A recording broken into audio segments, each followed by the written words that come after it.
miles an hour, squat the car so heavy.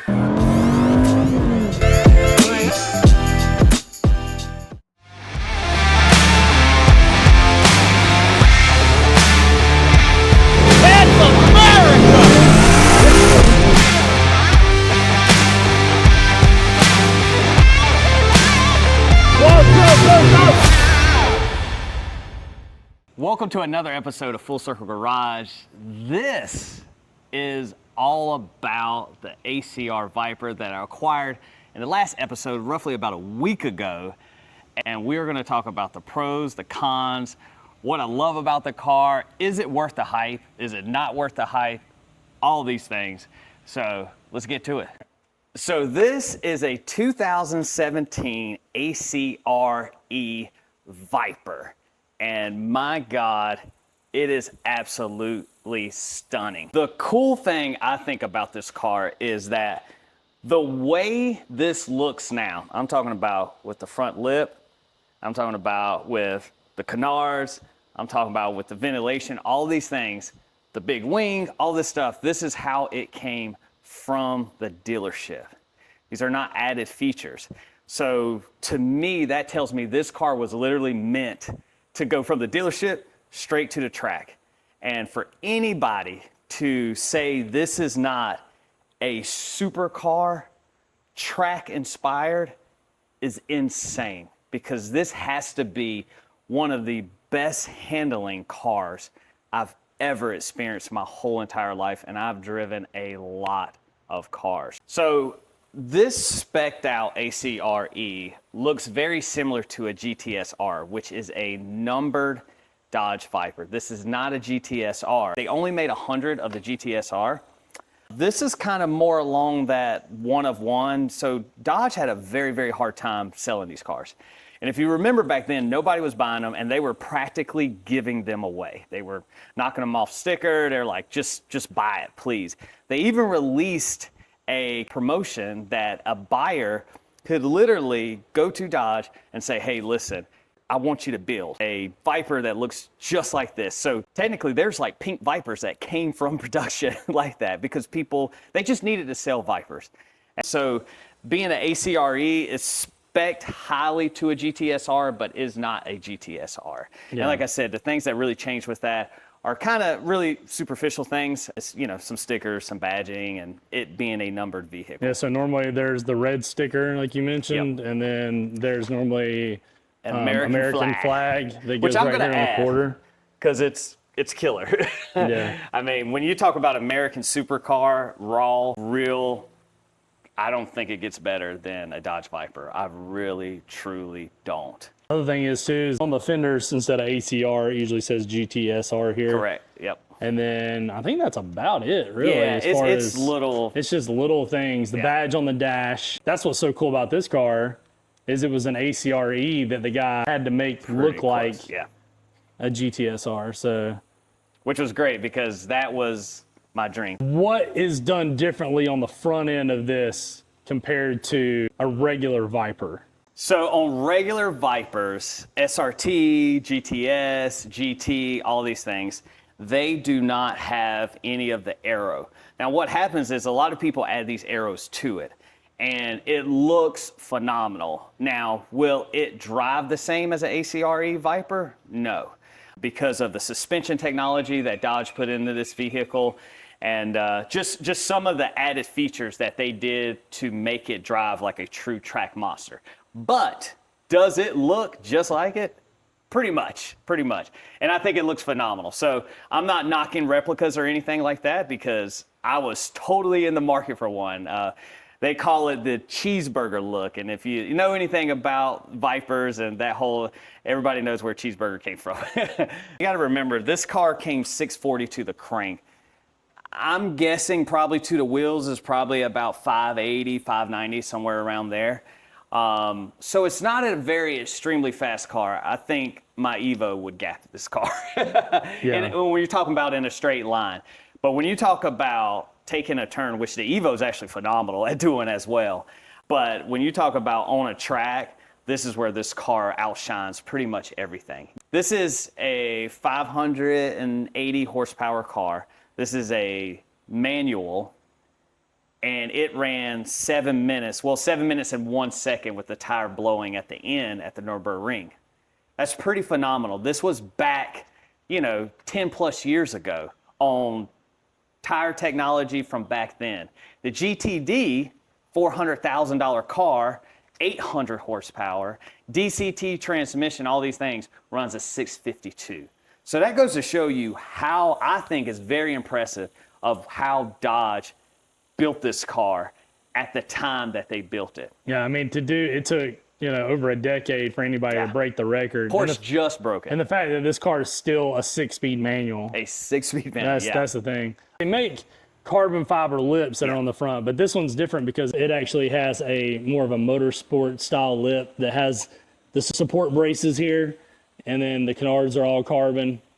The other thing is the difference on the hood. Yeah, they came in two styles. They came in the 2-vent and the 6-vent. And the biggest difference between the 2-vent cut down on noise. It was more of a luxury feature, actually.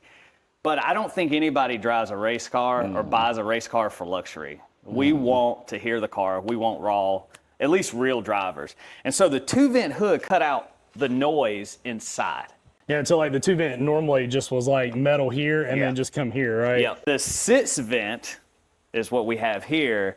These actually create downforce on the front end to keep this thing glued to the ground. Because when I say it dives into a corner, it is one of the best feelings. It makes you want to take twisties all day long. Like, I'll be driving in a straight line just doing like this because it's that much fun. The sucky part, I will say, this is probably a con.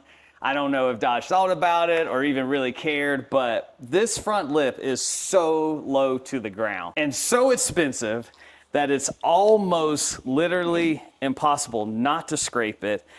I wish Dodge would have put a front camera because so far I've came within 4 inches of smashing it.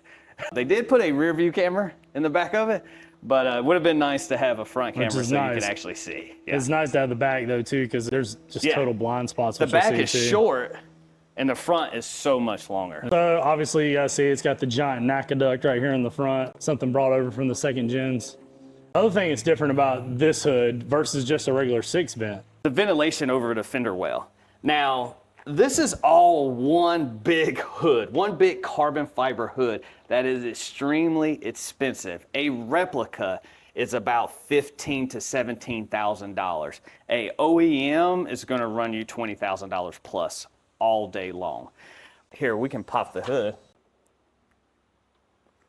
Exposed carbon fiber, but it literally lifts up everything. And the vents go right over the wheel well there, which is kind of cool. So it just helps that trapped air escape. Mm-hmm. So let's talk about wheels, brakes. Yeah. So these are carbon ceramic brakes. And if you know anything about them, they're expensive.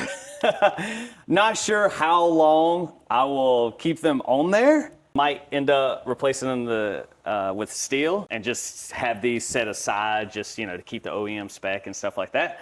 This is my first time having carbon ceramic, so be able to compare it to other brakes.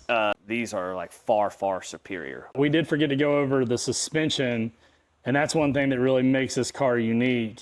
Just from me riding in the passenger seat, you can tell how this car sticks to the road and just the rigidity of it. Just kind of wanted to show people too. So this car came equipped with a Bilstein racing suspension. They're double adjustable, and you guys can see here too, there's 2 collars that are on the top of the coilover that you can actually adjust. But this was serious, guys. This car was literally meant to be raced on the track. The other thing that's really cool too, the tires. They even say ACR. Yeah, so Kumho actually made this specific tire, which is the Exta V720. And you guys can see here it says ACR. But I mean, they don't come with a lot of tread wear. It's all about grip. Yeah. So we're just going to kind of keep going back down the car. So plenty of duct ventilation. You have ducts on the sides here so you can cool the brakes down. Because like I said, this car is amazing. It is meant to be driven hard. I am not this collector that preserve the miles or anything like that. I drive them, and I drive them hard. And then you have this big gay wing. Is this just for looks? No. This wing, this big wang, creates 2,400 pounds of force at 170 miles an hour. If you see a replica version of this, which they do make, if you don't have the ACR suspension at 130 miles an hour, squat the car so heavy that it will rub the tires all through the fender wells. And from what I understand too, if you've got the replica wing, it can actually break break the wing. Another thing I love about this, carried again over from the Gen 2s, is that Viper emblem in the third brake light, and that they changed it to an actual aggressive looking Viper instead of that cheesy one. And then you got just the little details, like looks like scales inside of the tail lights. You got venting back here. That was on the Gen 2 as well. Of course, this one has side exhaust too, versus the Gen 2, the exhaust came out the back. Yeah. Which I personally think the Gen 2, you know, we all grew up on, if you saw the last video, we all grew up on Gran Turismo. And if you played Gran Turismo 1 or 2, what did we all have? We all had a Viper. Yeah, before we learned about the Japanese cars, we were going for stuff like this because you had the Viper and then you had the Grand Sport Corvette. Everybody had that. Then we learned about Supras and Evos and GTRs and all that stuff, and we were like, oh my God. Yeah, it like completely exposed to something new. You want to pop the trunk too and show kind of that reinforcement that they put, that carbon piece and all that's back there as well. The spoiler actually bolts in, but all this carbon fiber here is like reinforces the trunk to be able to take that much pressure.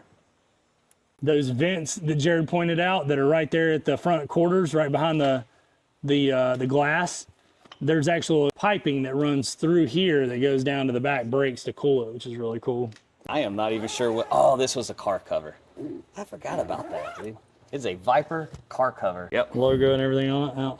Yeah, which is super cool. Now let's look at the interior. Before you do that, this is what I love too. So, kind of like the RX-7s, if you remember, they used to have the latch up here. But this is what's so cool is like it doesn't disturb the body lines. Like it's so, and it's assisted, which is nice. It's integrated, and so it just like pops open. Start with the door. What is so cool about the door? This is what I love. It's these little touches. So it's a little Easter egg, but on the Alcantara, it is actually designed in here a checkered flag, which is super, super cool. I don't know if it'll show up great on camera. Absolutely love it.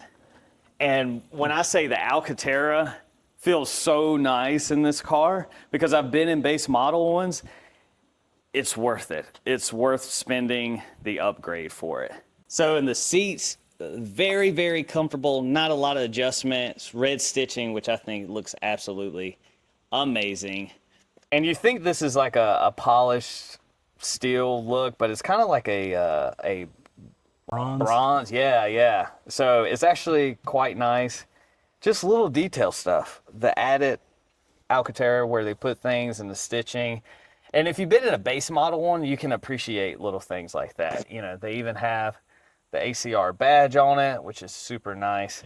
Other little touches too. Like I love the floor mats have the red piping, and then of course added the red seat belts, which is I love that. Yeah, just little things that they did that really made this car stand out and just more comfortable when driving.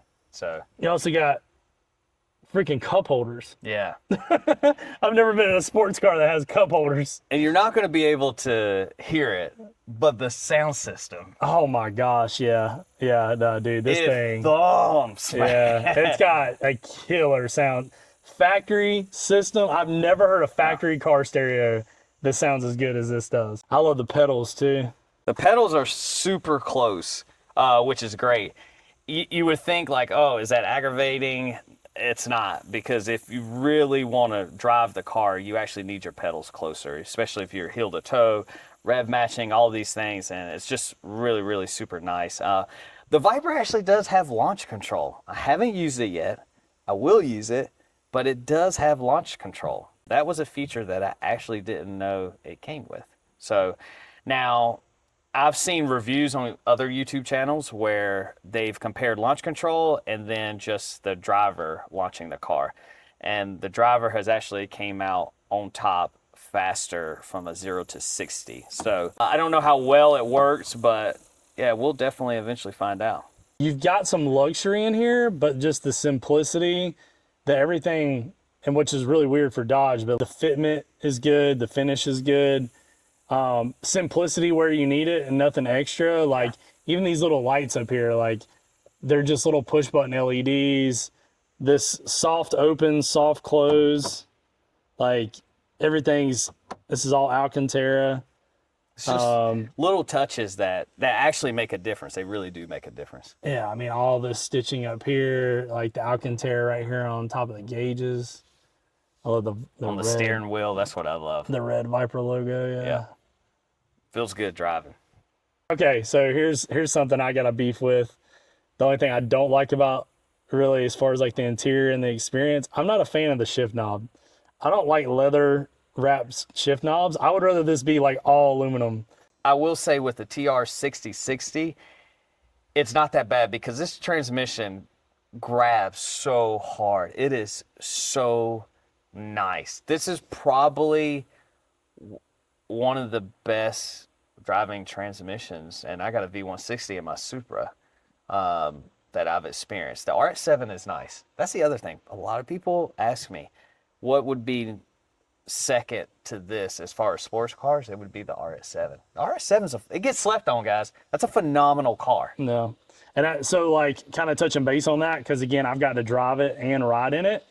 Whenever Jerry took me for a ride, we went out the other night, and it's like I could instantly feel how tight the car felt and like how rigid it felt. It was really similar to the RX-7.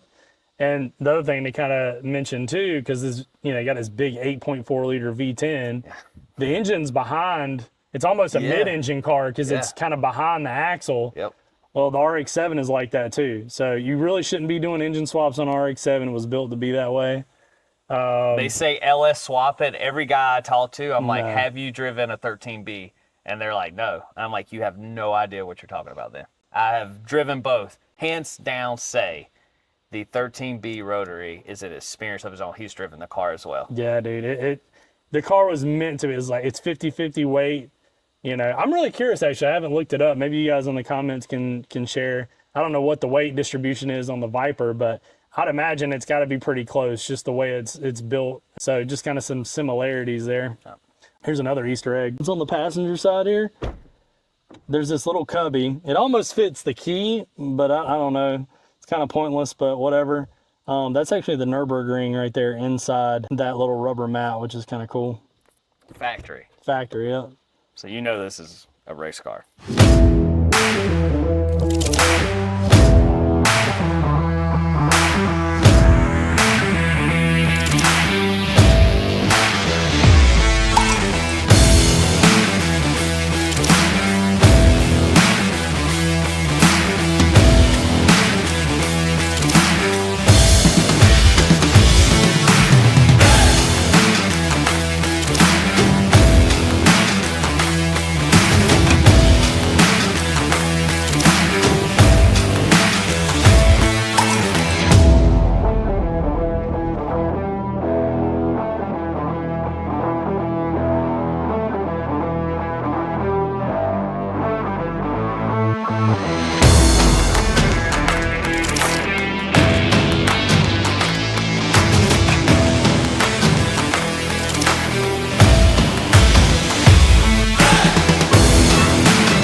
All right, guys, we're gonna go for a ride, do a full review, kind of what it's like to actually drive the car. One thing I'm gonna point out too, as a passenger and as a driver, definitely wanna watch out for this area right here because the exhaust does run through here, and when you have the cats on still, it gets hot. Yeah. Day one. I did it. Day one. And I learned. I'm done. The only thing that feels more race car than this car is my NASCAR. That's the only thing. This I absolutely love, and we'll demonstrate. I love that Viper symbol. So it pops up every time you take it to red line, which is really, really cool and is addicting. Safety first, put our seatbelts on. It has an SD memory card bank. Yeah. I just noticed that. Yeah, there's like a SD memory card, USB, aux. What is this?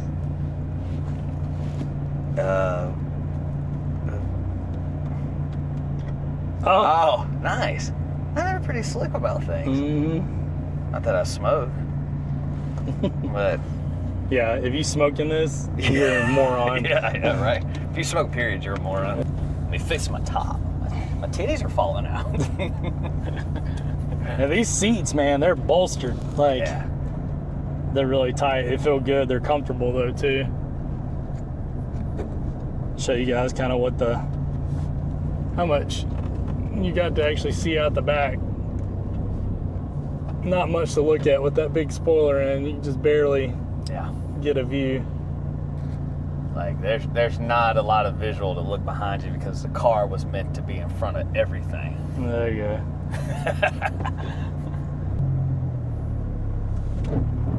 That was a rear diffuser. That was a rear diffuser? Yeah.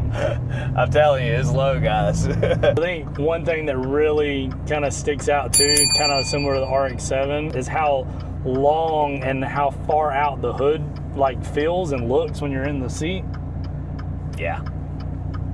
Like you guys can see here, the hood just seems like it goes on forever. Like it just drops off and you can't see.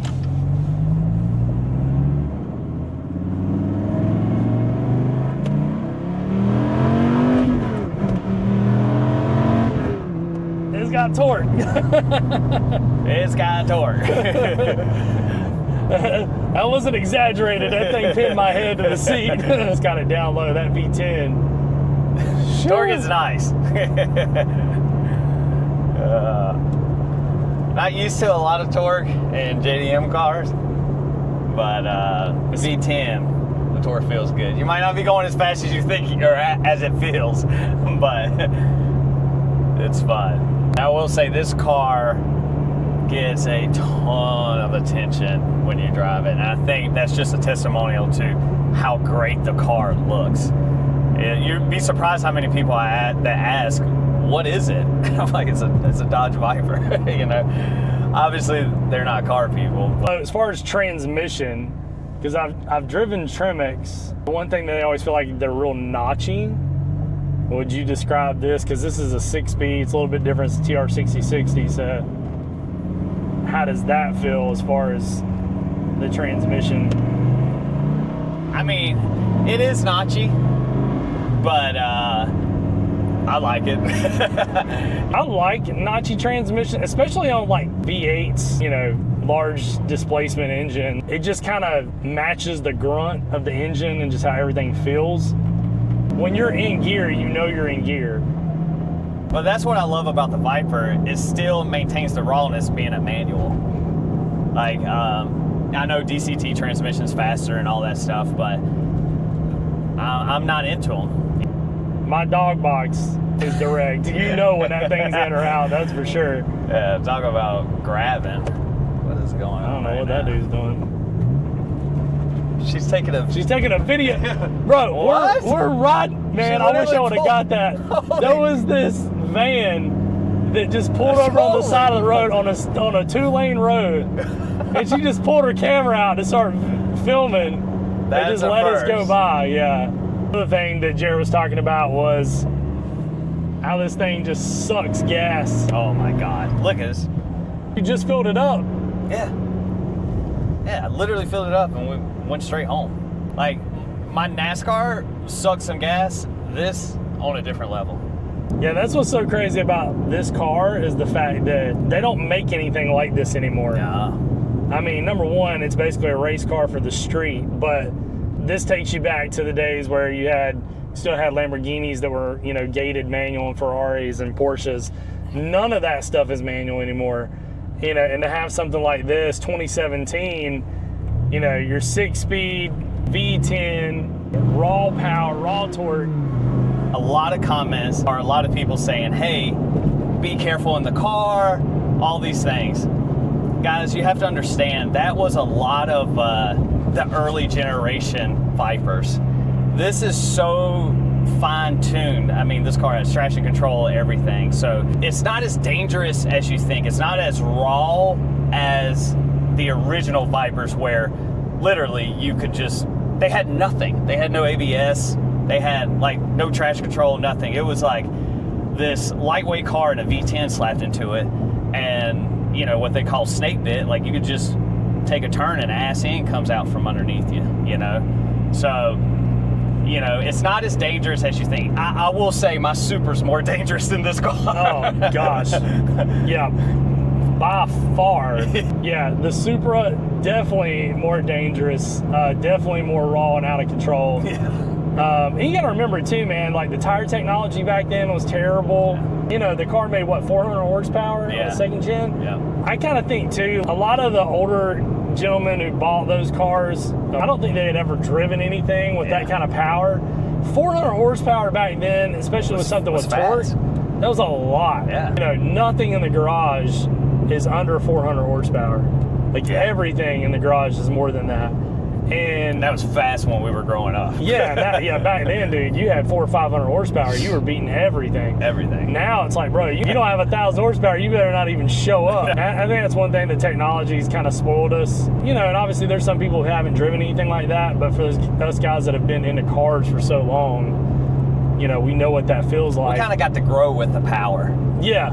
And I don't think the younger generation got to grow. They're just used to fast, and that's why there's so much more wrecks. We had to learn to drive a slow car fast. That's true. That's true. Yeah.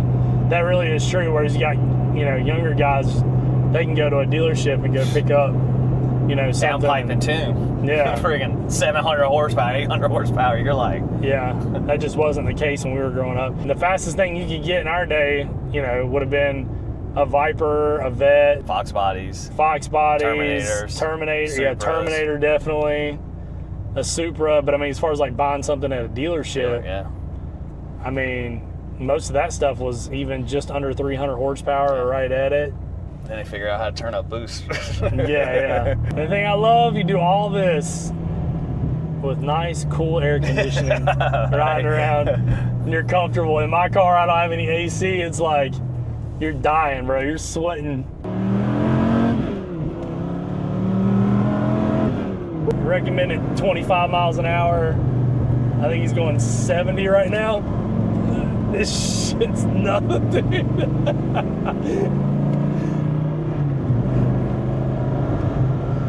Yeah, he took that turn to like 70 and it's 25 recommended. Any other car, you would have been in the ditch. Oh, yeah.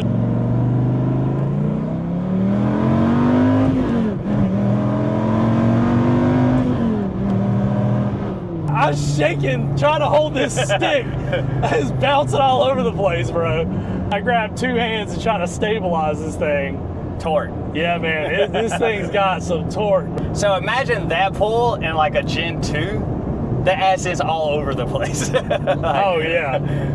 Yeah, dude, the suspension difference, everything. Yeah, you would have just blew the tires off. Yeah. This car doesn't spin. Nah, it does not. It does not spin, bro. It goes. It hooks and books. It's a great car. Like all around rawness, but still not, you know, like a Gen 2 with nothing of any kind of assist on it.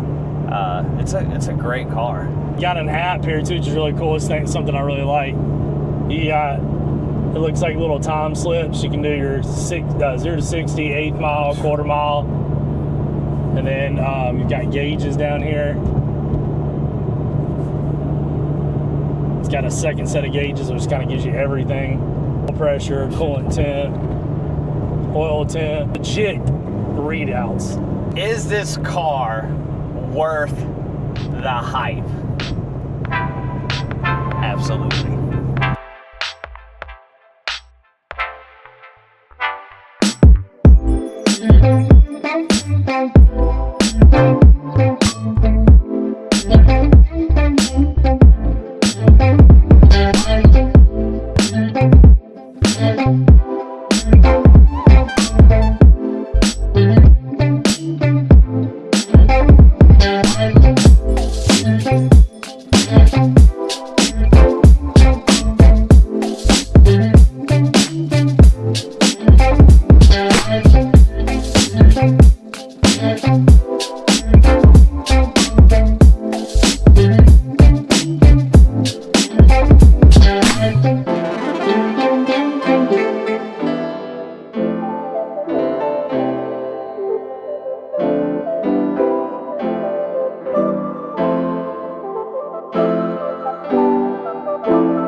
Was that fun? That was a lot of fun, man. This car's a blast. So I know it's going to be asked, is there any plans to do anything to this car? Yes. Which would be pretty cool because I don't know too many people that buy their Viper and put it on the lift and start working on it. But we got to get rid of this stock exhaust because it's pretty quiet. So we're going to definitely start looking for exhaust and what sounds the best. If you guys, Viper guys, have experience or knowledge, feel free to drop it in because we're going to be hunting for them. Yeah, leave a comment down there. Got some cosmetic things that plan on doing too. Yep. Just to kind of give it a little more edgy look and nothing too crazy. So that'll wrap it up this episode. I hope you guys enjoy. If you got a dream, shoot for it. It's worth it. Discipline, consistency, and hard work. And trust the process because it'll all work out. I'm living proof. He's living proof. We're getting to do what we want to do with our lives for a living, which is a blessing. Please like, comment, subscribe, share with your friends. Please. Helps us a ton. We're growing every single day just in subscribers and just a view count. So we really appreciate the support, guys. Until next time. See you later. Peace.